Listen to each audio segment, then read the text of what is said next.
ಇಡೀ ಪ್ರಪಂಚದ ಎಲ್ಲಾ ಮೂಲಗಳಲ್ಲಿ ಕ್ರಿಸ್ಮಸ್ ಮಾಡ್ತಾರೆ. ನಮ್ಮ ದೇಶದಲ್ಲಿ ಅಷ್ಟೇ ಅಲ್ಲ, ಇದೇ ಕ್ರಿಸ್ಮಸ್ ಅನ್ನ ಅಮೆರಿಕದಲ್ಲಿ, ಇಂಗ್ಲೆಂಡ್ ಅಲ್ಲಿ, ಲಂಡನ್ ಅಲ್ಲಿ, ಬಾಂಗ್ಲಾದೇಶದಲ್ಲಿ, ಅರೇಬಿಯಾ ದೇಶಗಳಲ್ಲಿ, ಮತ್ತೆ ಎಲ್ಲಾ ಆಫ್ರಿಕಾ ಖಂಡದಲ್ಲಿ, ನಮಗೆ ಏನು ಪ್ರಪಂಚದಲ್ಲಿರುವಂತ 7 ಖಂಡದಲ್ಲಿ ಅಥವಾ ಕಾಂಡದಲ್ಲಿ, ಖಂಡ ಅಥವಾ ಕಾಂಡ ಎರಡು ಒಂದೇ ಅಂತ ನೆನೆಸ್ತಾನೆ. ಓಕೆ, 7 ಕಾಂಡಗಳಲ್ಲಿ ಈ ಹಬ್ಬವನ್ನ ಆಚರಿಸ್ತಾ ಇರೋ ಕಾರಣ ಏನಂದ್ರೆ, ಯೇಸು ಸ್ವಾಮಿ ಹುಟ್ಟಿದ ಹಬ್ಬ ಇಡೀ ಪ್ರಪಂಚಕ್ಕೆ ರಕ್ಷಣೆ ದಿನದ ಹಬ್ಬ.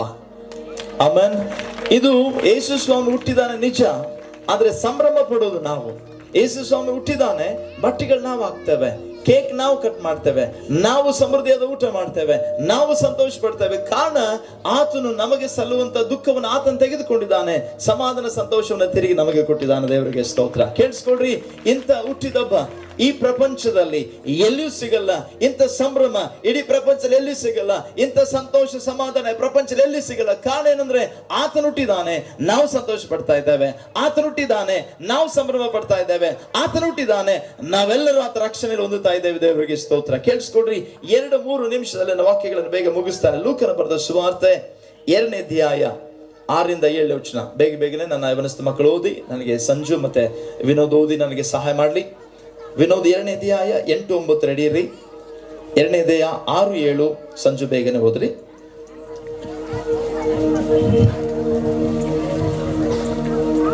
ಆಗ ಮರಿಯಳು ಪೂರ್ಣ ಗರ್ಭಿಣಿಯಾಗಿದ್ದಳು. ಅವರು ಅಲ್ಲಿದ್ದಾಗ ಆಕೆಗೆ ದಿನ ತುಂಬಿತು. ಆಕೆಯು ತನ್ನ ಚೊಚ್ಚಲ ಮಗನನ್ನು ಹೆತ್ತು ಬಟ್ಟೆಯಲ್ಲಿ ಸುತ್ತಿ ಛತ್ರದಲ್ಲಿ ಅವರಿಗೆ ಸ್ಥಳವಿಲ್ಲದ ಕಾರಣ ಅವನನ್ನು ಗೋದಲೆಯಲ್ಲಿ ಮಲಗಿಸಿದಳು.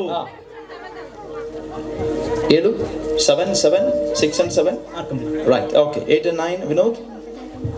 ಆ ಸೀಮೆಯಲ್ಲಿ ಕುರುಬರು ಹೊಲದಲ್ಲಿದ್ದುಕೊಂಡು ರಾತ್ರಿಯಲ್ಲಿ ತಮ್ಮ ಕುರಿ ಹಿಂಡನ್ನು ಕಾಯುತ್ತಿರಲಾಗಿ ಕರ್ತನ ದೂತನೊಬ್ಬನು ಬಂದು ಅವರ ಎದುರಿನಲ್ಲಿ ನಿಂತನು. ಕರ್ತನ ಪ್ರಭೆಯು ಅವರ ಸುತ್ತಲೂ ಪ್ರಕಾಶಿಸಿತು. ಅವರು ಬಹಳವಾಗಿ ಹೆದರಿದರು. ಬಹಳವಾಗಿ ಹೆದರಿದಂತೆ, ಎಲ್ಲರಲ್ಲಿ ಹೆದರಿದರು. ಯಾರಾದ್ರೂ ಇಂಥ ಸಂದರ್ಭದಲ್ಲಿ ಎದುರಿರ್ತಾರೆ. ಎದಕ್ಕೆ ಹೇಳ್ರಿ, ಅಲ್ಲಿ ಭಯಂಕರವಾದ ಒಂದು ಬೆಳಕು ಬಂತು. ಕತ್ತಲಲ್ಲಿದ್ದಾರೆ, ಸುಮಾರು ರಾತ್ರಿ 12 ಗಂಟೆ ಕತ್ತಲಲ್ಲಿದ್ದಾರೆ, ಕತ್ತಲಲ್ಲಿದ್ದಾರೆ. ಅಲ್ಲಿ ಒಂದು ಪ್ರಭೇವ ಅಂದ್ರೆ ಒಂದು ಪ್ರಭಾವ, ಒಂದು ಬೆಳಕಿನ ಪ್ರಭಾವ. ಬೆಳಕು ಏನಾಯ್ತು, ಚಲಿಸ್ತು. ಸಡನ್ ಆಗಿ ಅವ್ರಿಗೆ ಶಾಕ್ ಆಯ್ತು. ಆಗೇನ್ ಮಾಡಿದ್ರಂತೆ, ಹೆದರಿದ್ರು. ನಮ್ಮ ಇಡೀ ಮಾನವನ ಕುಲಕ್ಕೆ ಒಂದೊಂದು ರೀತಿಯ ಭಯವಿರ್ತದೆ, ಆದ್ರೆ ಯೇಸುವಿನ ಹುಟ್ಟು ಆ ಭಯಗಳನ್ನು ತೆಗೆದು ಹಾಕಿದೆ. ದೇವರಿಗೆ ಸ್ತೋತ್ರ. ಕೇಳಿಸ್ಕೊಟ್ಟು 1 ನಿಮಿಷ ಚಪ್ಪಾಳೆ ಹೊಡ್ರಿ. ಕೇಳಿಸ್ಕೊಟ್ಟು, ಈ ವಾಕ್ಯ ಕೇಳಿದ ಮೇಲೆ ಚಪ್ಪಾಳೆ ತಟ್ಟೆ. ಓಕೆ, ಹೋದ್ರಿ. ಆ ದೂತನು ಅವರಿಗೆ ಹೆದರಬೇಡಿರಿ, ಏನ್ ಮಾಡ್ಬೇಡ್ರಿ. 365 ಸಾರಿ ಬೈಬಲ್ ಅಲ್ಲಿ ಒಂದು ಶಬ್ದ ಇದೆ. ಆ ಶಬ್ದ ಏನಂದ್ರೆ ಡೋಂಟ್ ಫಿಯರ್, ಹೆದರಬೇಡ್ರಿ. 365 ದಿನ ದೇವರು ನಮ್ಮ ಜೊತೆಲಿದ್ದು, ಯೇಸು ನಮ್ಮ ಜೊತೆಲಿದ್ದು, ಪವಿತ್ರಾತ್ಮ ನಮ್ಮ ಜೊತೆಲಿದ್ದು ಹೇಳ್ತಾನೆ, ಹೆದರಬೇಡ್ರಿ. ಯಾಕೆ? ಹೋದ್ರಿ, ಕೇಳಿರಿ. ಜನರಿಗೆಲ್ಲ ಮಹಾ ಸಂತೋಷವನ್ನು ಉಂಟು ಮಾಡುವ ಶುಭ ಸಮಾಚಾರವನ್ನು ನಿಮಗೆ ತಿಳಿಸುತ್ತೇನೆ. ಅದೇನೆಂದರೆ, ಈ ಹೊತ್ತು ನಿಮಗೋಸ್ಕರ ದಾವೀದಿನೂರಿನಲ್ಲಿ ಒಬ್ಬ ರಕ್ಷಕನು ಹುಟ್ಟಿದ್ದಾನೆ. ಯಾರಿಗೋಸ್ಕರ? ನಿಮಗೋಸ್ಕರ ಅಂದ್ರೆ ಯಾರು? ಈ ಭೂಮಿ ಮೇಲಿರುವ ನಮ್ಮೆಲ್ಲರಿಗೋಸ್ಕರ, ಈ ಸಿರುಗುಪ್ಪ ಪಟ್ಟಣದ ನಮಗೋಸ್ಕರ, ಇಲ್ಲಿ ಕೂತಂತ ನಮಗೋಸ್ಕರ, ಇಲ್ಲಿ ನಿಂತಂತ ನಮಗೋಸ್ಕರ, ಯೌವನಸ್ಥರಿಗಾಗಿ, ಮಕ್ಕಳಿಗಾಗಿ, ಹಿರಿಯರಿಗಾಗಿ, ಪ್ರಾಯಸ್ಥರಿಗಾಗಿ, ಎಲ್ಲರಿಗಾಗಿ ಆತನು ಹುಟ್ಟಿದ್ದಾನೆ. ನಮ್ಮ ಕುಟುಂಬದಲ್ಲಿ ಮಕ್ಕಳು ಹುಟ್ಟಿದ್ರೆ ನಮಗಾಗಿ ಹುಟ್ಟುತ್ತಾರೆ. ಕೇಳಿಸ್ಕೊಳ್ರಿ, ಯೇಸು ಹುಟ್ಟಿದಾನೆ, ಇಡೀ ಪ್ರಪಂಚಕ್ಕಾಗಿ ಹುಟ್ಟಿದ್ದಾನೆ. ಹಲ್ಲೆಲೂಯಾ. ಯೇಸು ಒಂದು ಕುಲಕ್ಕಾಗಿ ಹುಟ್ಟಿಲ್ಲ, ಯೇಸು ಒಂದು ಮತಕ್ಕಾಗಿ ಹುಟ್ಟಲಿಲ್ಲ, ಯೇಸು ಒಂದು ಜಾತಿಗಾಗಿ ಜನಾಂಗ ಹುಟ್ಟಿಲ್ಲ. ಯೇಸು ಎಲ್ಲಾ ಜನರನ್ನ ಒಂದೇ ಜಾತಿಯಾಗಿ ಮಾಡ್ಲಿಕ್ಕೆ ಹುಟ್ಟಿದ್ದಾನೆ. ದೇವರಿಗೆ ಸ್ತೋತ್ರ. ಆತನಲ್ಲಿ 2 ಕುಲ, ಒಂದು ಗಂಡು ಒಂದು ಹೆಣ್ಣು, ಎಲ್ಲರೂ ಸೇರಿ ಒಂದೇ ಜಾತಿ, ಅದು ಮನುಷ್ಯನ ಜಾತಿ. ಆತನ ಆ ಜಾತಿಯನ್ನು ದೇವರು ಪ್ರೀತಿ ಮಾಡಿದ್ದಾನೆ. ಹಲ್ಲೆಲೂಯಾ. ಮುಂದೆ ಏನಾಯ್ತು ಕೇಳಿಸ್ಕೊಡ್ರಿ. ಆತನಿಗೆ ಒಂದು ಹೆಸರಿಟ್ರು. ಹೋದ್ರಿ. ಆತನು ಕರ್ತನಾಗಿರುವ ಕ್ರಿಸ್ತನೇ. ಆತನು ನಿಮಗೆ ಗೊತ್ತಾಗುವುದಕ್ಕೆ ಕರ್ತನಾಗಿರುವ ಕ್ರಿಸ್ತನೇ. ಆತನ ಹೆಸರೇನಂತೆ? ಕರ್ತನಾಗಿರುವ ಕ್ರಿಸ್ತನೇ. ಎಲ್ಲರೂ ಹೇಳಿ ಕ್ರಿಸ್ತನೇ. ಇನ್ನೊಂದು ಸಾರಿ. ಅದಕ್ಕೆ ನೋಡ್ರಿ ಬಂತು ಕ್ರಿಸ್ತಮಸ್. ಏನಂತ ಅಲ್ಲಿ ಏನಂತೆ? ಅದಕ್ಕೆ ಆತನ ಹೆಸರೇನು? ಕ್ರಿಸ್ತನು. ಅದಕ್ಕೆ ಅವರ ಭಾಷೆಯಲ್ಲಿ ಕ್ರಿಸ್ತನ ಆರಾಧನೆ ಅನ್ನುವಂತ ಶಬ್ದಕ್ಕೆ ಇಂಗ್ಲಿಷ್ ನಲ್ಲಿ ಕ್ರಿಸ್ಮಸ್ ಅಂತ ಬಂತು. ಕ್ರೈಸ್ಟ್ ಪ್ಲಸ್ ಮಾಸ್, ಕ್ರಿಸ್ತನನ್ನ ಆರಾಧನೆ ಮಾಡುವಂಥದ್ದೇ, ಕ್ರಿಸ್ತನನ್ನ ಸಂತೋಷವಾಗಿ ನೋಡುವಂಥದ್ದೇ, ಕ್ರಿಸ್ತನನ್ನ ನಾವು ಆಹ್ವಾನ ಮಾಡಿ ನಾವು ಸಂತೋಷ ಪಡುವಂಥದ್ದೇ ಕ್ರಿಸ್ತನ ಆರಾಧನೆ. ಅದೇ ಕ್ರಿಸ್ಮಸ್. ಆಮೇಲೆ ಇನ್ನು 1 ನಿಮಿಷದಲ್ಲಿ ನಾನು ವಾಕ್ಯ ಮುಗಿಸ್ತಾನೆ. ಏಷಯನ ಗ್ರಂಥಕ್ಕೆ ಬರೋಣ. ಸಂಜು, ಏಷಯನ ಗ್ರಂಥಕ್ಕೆ 7ನೇ ಅಧ್ಯಾಯ 14ನೇ ವಚನ. 7ನೇ ಅಧ್ಯಾಯ 14ನೇ ವಚನ. ಅದೇ ಏಷಯನ ಗ್ರಂಥ ವಿನೋದ್ 9ನೇ ಅಧ್ಯಾಯ 6-7 ವಚನ. 2 ವಚನಕ್ಕೆ ಹೋದನ ನಾವು ವಾಕ್ಯ ಮುಗಿಸ್ತಾನೆ. ಇದರಿಂದ ಕರ್ತನು ತಾನೇ ನಿಮಗೆ ಒಂದು ಗುರುತನ್ನು ಕೊಡುವನು. ಈಗ ಒಬ್ಬ ಕನ್ನಿಕೆಯು ಗರ್ಭಿಣಿಯಾಗಿ ಮಗನನ್ನು ಹಡೆದು ಅವನಿಗೆ ಇಮಾನುವೇಲ್ ಎಂದು ಹೆಸರಿಡುವಳು. ಏನಂತಮ್ಮ? ಏಷಯನ ಗ್ರಂಥ ಬರೆದಿದ್ದು 2000 ಇನ್ನು ಕೇಳಿಸ್ಕೊಡಿ, ಯೇಸು ಸ್ವಾಮಿ ಹುಟ್ಟೋದಕ್ಕಿಂತ 2000 ವರ್ಷದ ಮುಂಚೆ. ಅಂದ್ರೆ ಯೇಸು ಸ್ವಾಮಿ ಬರೋದು ಆಲ್ರೆಡಿ ಪ್ರಕಟಿಸಲ್ಪಟ್ಟ ಪ್ರಕಟಣೆ. ಇದು ಯಾರು ಮುಚ್ಚಿಡುವಂತ ಪ್ರಕಟಣೆ ಇಲ್ಲ, ಇದು ಯಾರು ಮುಚ್ಚಕ್ ಆಗದಿರುವಂತ ಪ್ರಕಟಣೆ. ಯಾರಾದ್ರೂ ಯೇಸು ಸ್ವಾಮಿ ಬಗ್ಗೆ ಕೇಳಬಾರ್ದಂತ ಮುಚ್ಚಲಿಕ್ಕೆ ಪ್ರಯತ್ನ ಮಾಡಿದ್ರೆ ಅದು ಅಸಾಧ್ಯವಾದ ಸಂಗತಿ. 2000 ವರ್ಷದ ಯೇಸು ಸ್ವಾಮಿ ಹುಟ್ಟಿದ ದಿನದಿಂದ ಇವತ್ತಿನ ತರ ಪ್ರಕಟಣೆ ಆಗ್ತಾ ಇದೆ. ಅದನ್ನ ಯಾರು ಮುಚ್ಚಕ್ ಆಗಲ್ಲ, ಯಾಕಂದ್ರೆ ಅದು ಶುಭ ಸಂದೇಶ, ಅದು ಪ್ರಕಟಿಸಲ್ಪಟ್ಟ ಪ್ರಕಟಣೆ. 2000 ವರ್ಷದಿಂದ ಪ್ರಕಟಣೆ ಆಗಿದೆ. ಇನ್ನು ಈ ಭೂಮಿ ಇರುವ ತನಕ ಪ್ರಕಟಣೆ ಆಗ್ತಾ ಇರ್ತದೆ. ಭೂಮಿ ನಾಶ ಆಗೋದು ಖಚಿತ. ಅದಕ್ಕೆ ದೇವರಿಗೆ ಒಂದು ಇಂಗ್ಲಿಷ್ ನಲ್ಲಿ ಹೆಸರಿದೆ, GOD ಅಂತ, ಗಾಡ್ ಅಂತ ಕರೀತಾರೆ. G ಅಂದ್ರೆ ಜನರೇಟರ್, O ಅಂದ್ರೆ ಆಪರೇಟರ್, D ಅಂದ್ರೆ ಡಿಸ್ಟ್ರಾಯರ್.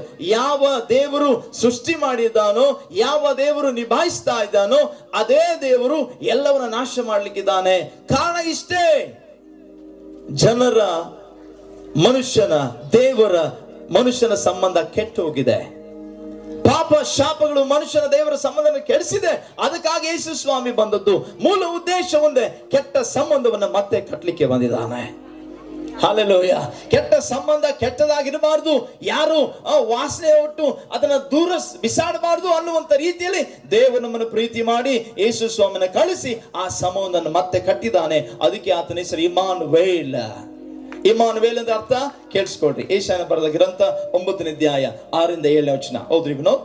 ಒಂದು ಮಗು ನಮಗಾಗಿ ಹುಟ್ಟಿದೆ ಅಷ್ಟೇ, ವರದ ಮಗನು ನಮಗೆ ದೊರೆತನು, ಆಡಳಿತವು ಅವನ ಬಾಹುವಿನ ಮೇಲಿರುವುದು. ನಂಬರ್ 1, ವರದ ಮಗನು. ಯಾವ ಮಗನು? ಇಂಗ್ಲಿಷ್ ನಲ್ಲಿ ಏನಿದೆ ನೋಡ್ರಿ, ಒಂದು ಇಂಗ್ಲಿಷ್ ರೆಡಿ ಇಟ್ಕೊಡ್ರಿ ಬೈಬಲ್ ಅನ್ನ ಬೇಗನೆ ಕ್ವಿಕ್ ಆಗಿ. ವಿನೋದ್ ಓದ್ರಿ ಇನ್ನೊಂದ್ ಸರ್. ಒಂದು ಮಗು ನಮಗಾಗಿ ಹುಟ್ಟಿದೆ ಅಷ್ಟೇ, ವರದ ಮಗನು. ಯಾವ ಮಗನು? ಎಲ್ಲರೂ ನೋಡೋಣ, ಬೇಗ ಕ್ವಿಕ್ ಆಗಿ ಹೇಳ್ಬೇಕು. ವಂಡರ್ಫುಲ್. ವರದ ಮಗನ ಅಂದ್ರೆ ಏನು? ವರ ಮಗ ಅಂದ್ರೆ ಏನು? ಈಗ ನನ್ನ ಕವಿತಾವನ್ನು ಪ್ರೀತಿ ಮಾಡಿ ದೇವರು ಒಂದು ಮಗು ಕೊಟ್ಟಿದ್ದಾನೆ. ಏನದು? ವರ.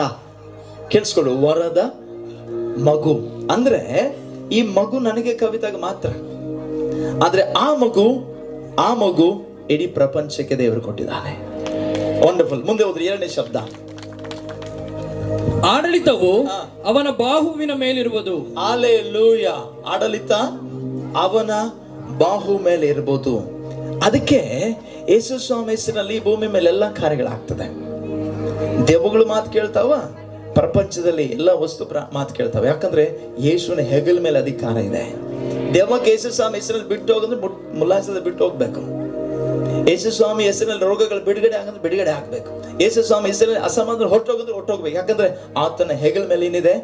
ಅಧಿಕಾರ ಇದೆ. ಭಕ್ತರಿಗೆ ತೋರಿಸ್ರಿ, ಅಧಿಕಾರ ಇದೆ. ವಂಡರ್ಫುಲ್. ದೇವರಿಗೆ ಸ್ತೋತ್ರ. ಮುಂದೆ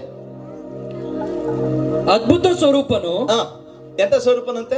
ಅದ್ಭುತ ಮಾಡೋ ಸ್ವರೂಪ. ನಮ್ಮ ಜೀವಿತವನ್ನ ಇವತ್ತು ಅದ್ಭುತವಾಗಿ ಕಟ್ಟಿದ್ದಾನೆ. ಪಕ್ಕದವ್ರ ಮುಖ ನೋಡಿ ಹೇಳ್ರಿ, ಯೇಸು ಸ್ವಾಮಿ ಬರೋದಕ್ಕಿಂತ ಮುಂಚೆ ನೀವ್ ಹೆಂಗಿದ್ರು ನಮ್ಗೆ ಗೊತ್ತಿಲ್ಲ. ಪಕ್ಕದವ್ರ ಮುಖ ನೋಡಿ ಹೇಳ್ರಿ. ಕಮ, ನಾನು ಸಿನಿಮಾ ನೋಡ್ತೇನೆ, ನೀವೆಲ್ಲ ಪಕ್ಕದ ಮುಖ ನೋಡಿ ಹೇಳ್ರಿ. ಯೇಸು ಸ್ವಾಮಿ ಬರೋದಕ್ಕಿಂತ ಮುಂಚೆ ನೀವ್ ಹೆಂಗಿದ್ರು ಗೊತ್ತಿಲ್ಲ, ಆದ್ರೆ ಅದ್ಭುತ ಸ್ವರೂಪ ಒಳಗೆ ಬಂದ ಮೇಲೆ ನಿಮ್ಮ ಮುಖ, ನಿಮ್ಮ ಜೀವನ ಅದ್ಭುತವಾಗಿದೆ. ಹಲ್ಲೆಲೂಯಾ.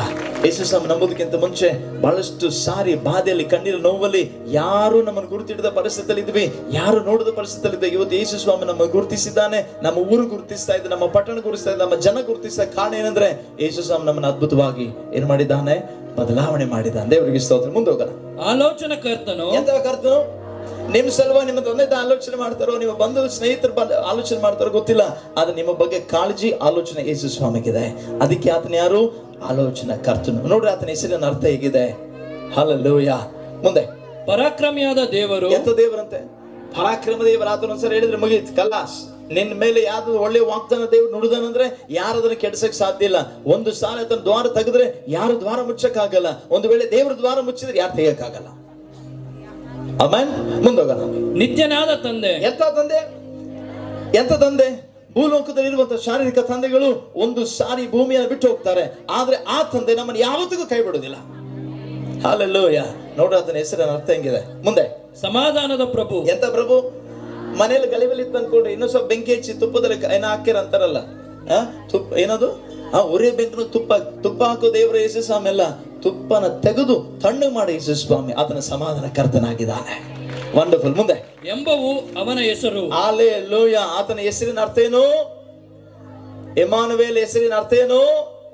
ಯೇಸು ಕ್ರಿಸ್ತನ ಹೆಸರಿನ ಅರ್ಥ ಏನು? ನಂಬರ್ 1, ಅದ್ಭುತ ಸ್ವರೂಪನು, ಆಲೋಚನಾ ಕರ್ತನು, ಪರಾಕ್ರಮದ ದೇವರು, ನಿತ್ಯನಾದ ತಂದೆ, ಸಮಾಧಾನದ ಪ್ರಭು ಎಂಬವು ಆತನ ಹೆಸರು. 5 ಇದೆ ಸ್ವಾಮಿ. ಹಲ್ಲೆಲೂಯ. ಅದಕ್ಕೆ ನೋಡಿ ಯೇಸು ಸ್ವಾಮಿ ನಂಬಿದವರು ವ್ಯತ್ಯಾಸ ಆಗೋದು, ಬದಲಾವಣೆ ಆಗೋದು ಎದಕ್ಕಂದ್ರೆ ಸಮಾಧಾನ ಕರ್ತನ ಮಾಡಲಿದ್ದಾನೆ. ದೇವರು ಈ ಮಕ್ಕಳನ್ನ ಆಶೀರ್ವಾದ ಮಾಡಲಿ. ಎಲ್ಲರಿಗೂ ಮತ್ತೊಂದು ಸಾರಿ ಆ ಕರ್ತನ ಬಲ, ಅಧಿಕಾರ, ಆ ಕರ್ತನ ಒಂದು ಅದ್ಭುತವಾದ ಸಾಕ್ಷಿ ಜೀವನ ನಮ್ಮೆಲ್ಲರ ಜೀವಿತದಲ್ಲಿ ಹರಡಲಿ. ಇಡೀ ಪಟ್ಟಣಕ್ಕೆ ದೇವರ ನಮ್ಮನ್ನ ಆಶೀರ್ವಾದವಾಗಿರಲಿ. ನಾವೇ ಶುಭ ಸಂದೇಶ ಸಾರುವಂತ ಸುವಾರ್ಥಿಕರಾಗಿರುವಂತ ದೇವರ ಸಹಾಯ ಮಾಡಲಿ. ಆಮೇನ್, ಆಮೇನ್. ಪಕ್ಕದವ್ರಿಗೆ ಹೇಳ್ರಿ, ವಿಶ್ ಯು ಹ್ಯಾಪಿ ಕ್ರಿಸ್ಮಸ್. ಇನ್ನೊಂದು ಸಾರಿ ಆಮೇನ್. ರೈಟ್. ಪ್ರಾರ್ಥನೆ ಮಾಡೋಣ. ಒಂದೇ ಒಂದು ಪ್ರಾರ್ಥನೆ. ಸ್ವಾಮಿ, 2024ರಲ್ಲಿ ಇಲ್ಲಿವರೆಗೂ ನನ್ನ ಜೀವಂತರ ಸಂಖ್ಯೆಲಿಟ್ಟಿದ್ದಕ್ಕಾಗಿ ಸ್ತೋತ್ರ. ದಯಮಾಡಿ ನಮ್ಮ ಯೌವನಸ್ಥ ಮಕ್ಕಳು ಕಾಳಜಿ ಮಾಡಿ. ಇಲ್ಲಿ ಪೊಲೀಸ್ ಡಿಪಾರ್ಟ್ಮೆಂಟ್ ಒಬ್ಬರು ಸಾರ್ ಬಂದಿದ್ದಾರೆ. ಎಲ್ಲರೂ ಸೇರಿ ಪ್ರಾರ್ಥನೆ ಮಾಡೋಣ. ದೇವರೇ, ಇನ್ನೊಂದು ವರ್ಷ ನಮಗೆ ದೇವರೇ ನಿನ್ನ ಕೃಪೆಯಿಂದ ಕೊಟ್ಟಿದ್ದೀವಿ ಸ್ವಾಮಿ. 2024 ಅಂತ್ಯಕ್ಕೆ ಬಂದಿದ್ದೇವೆ. ನಾವು ವಾಕ್ಯ ಕೇಳಿದೆ ಇವತ್ತು. ಅದ್ಭುತ ಸ್ವರೂಪನ ಆಲೋಚನೆ ಕರ್ತನು, ನಿತ್ಯನಾದ ತಂದೆ ನಮ್ಮ ಜೊತೆಲಿದ್ದಾನೆ.